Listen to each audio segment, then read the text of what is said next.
એ ધ્યાન શ્રી જો તો સનો કરે છે લાઈટ વાર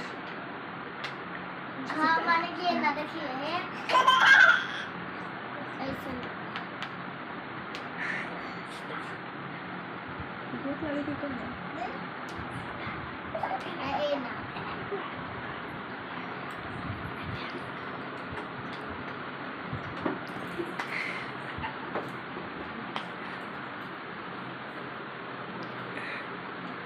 गुरलाग भगवान जी के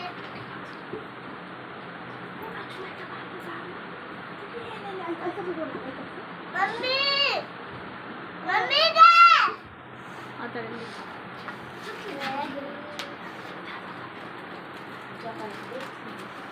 गोर लाग मेरे